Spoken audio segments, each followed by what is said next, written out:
identidade humana é determinada primeiramente pelo rosto, sua estrutura, aparência e expressões.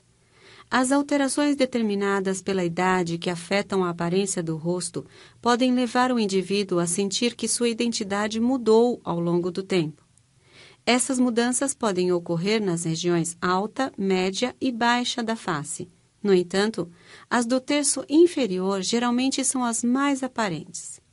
As modificações incluem o desenvolvimento de linhas profundas nas bochechas e em torno da boca, flacidez e excesso de pele nas bochechas, linha da mandíbula e pescoço e dobras ao redor do pescoço. Na maioria das vezes, realizada entre os 45 e 55 anos, o lifting facial do terço inferior pode ajudar a diminuir rugas profundas, papadas e flacidez e dobras do pescoço, restaurando uma aparência mais firme e jovem.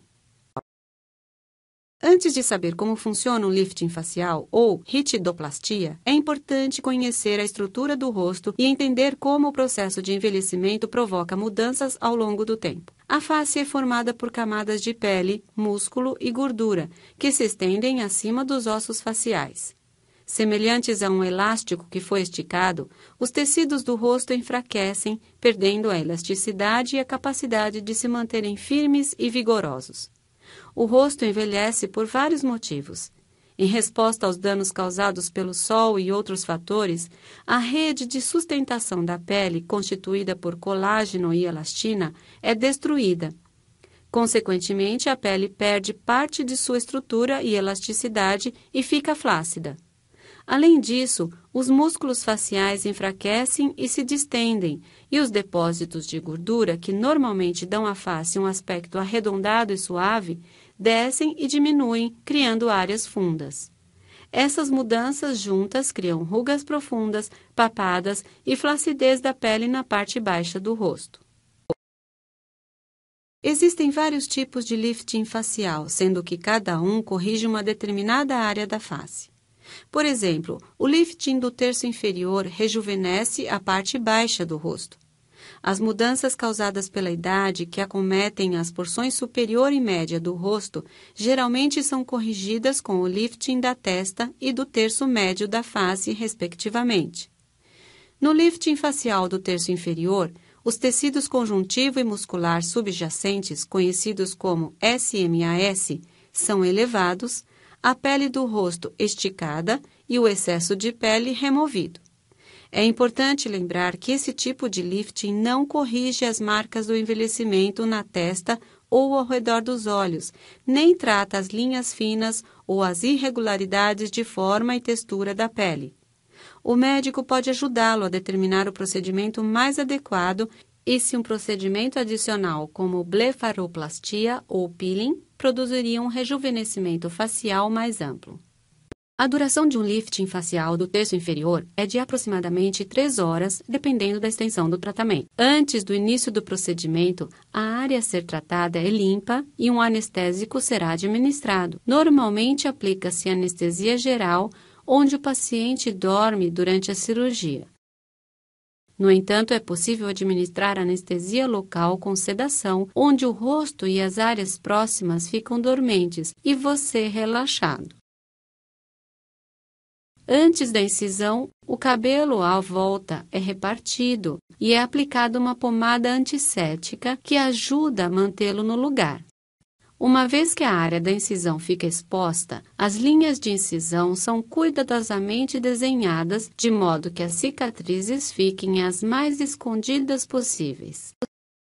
No lifting facial do terço inferior, é possível usar diferentes tipos de incisão. Habitualmente, é feita uma única incisão por dentro da linha do cabelo, que se estende para baixo ao redor do perímetro da orelha e segue novamente para a linha do cabelo atrás da cabeça. Mas converse com seu médico sobre os tipos de incisão que existem. Através da incisão, o cirurgião utiliza vários instrumentos cirúrgicos para separar a pele dos tecidos subjacentes da porção inferior da face, linha da mandíbula e pescoço. Dessa forma, a estrutura conhecida como SMAS fica exposta, que pode ser reposicionada para obter uma aparência mais jovial.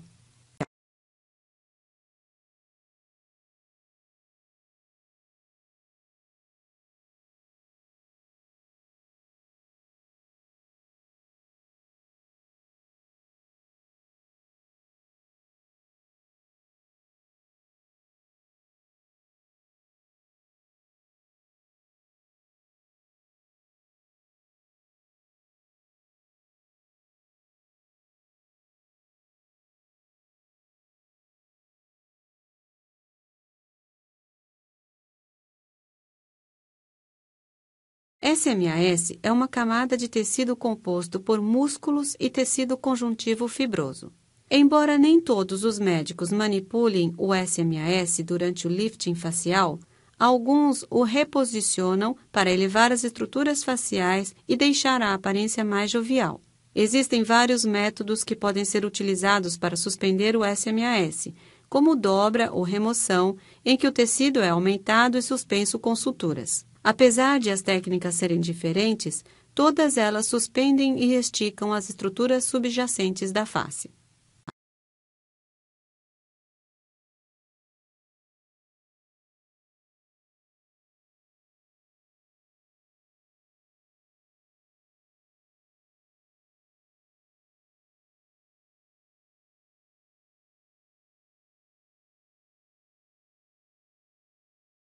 Se o lifting do pescoço estiver sendo realizado com o lifting facial, será feita uma pequena incisão sob o queixo. Em alguns casos, os músculos do pescoço, conhecidos como platisma, são manipulados. Semelhante ao SMAS, o cirurgião pode preferir dobrar os músculos do pescoço ou remover parte deles para diminuir a flacidez da pele e as dobras do pescoço. Há casos também em que o médico opta por remover a gordura para modelar ainda mais a região. Se estiver preocupado com a aparência do pescoço, veja com seu médico as diferentes opções de tratamento. Após todos os ajustes necessários nas estruturas subjacentes, a pele é reposicionada sobre a face.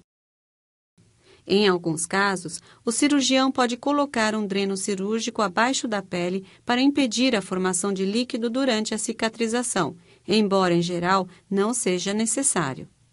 A pele é esticada para determinar o excesso a ser removido.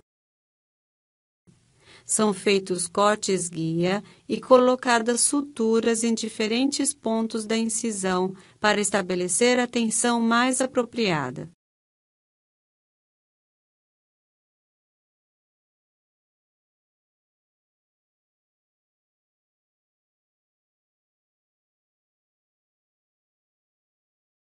O cirurgião remove o excesso de pele ao redor dos contornos naturais da face e fecha o restante da incisão com suturas adicionais.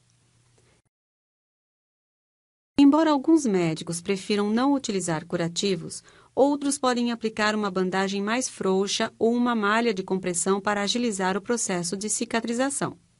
Essa malha é apertada e ajuda a diminuir o inchaço, evitando a formação de líquido, além de proporcionar conforto e sustentação. Apesar de as bandagens frouxas serem removidas em questão de dias, as malhas de compressão normalmente são usadas por algumas semanas. Como em todo procedimento cirúrgico, o paciente pode sentir dor, inchaço e apresentar hematomas, que desaparecerão em algumas semanas. Caso seja utilizado um dreno cirúrgico, ele geralmente será retirado um dia após o procedimento, e as suturas que não são absorvidas são removidas de 7 a 10 dias. Embora já se sinta apto a retornar ao trabalho em 1 ou 2 semanas, recomenda-se evitar atividades pesadas, como a prática de exercícios ou levantamento de peso, por até 3 semanas, de modo que seu corpo tenha tempo suficiente para cicatrizar. Os primeiros resultados normalmente aparecem logo após o procedimento e ficam ainda mais evidentes em 2 ou 3 semanas, à medida que o inchaço e os hematomas vão desaparecendo. Como o processo de cicatrização é diferente em cada pessoa, o resultado final pode demorar meses. É importante lembrar que, embora as cicatrizes sejam permanentes, elas normalmente ficam escondidas por dentro da linha do cabelo. Apesar do lifting facial não impedir o processo de envelhecimento, ele pode diminuir drasticamente a flacidez da pele do rosto e pescoço, mantendo seu aspecto jovial por muitos anos.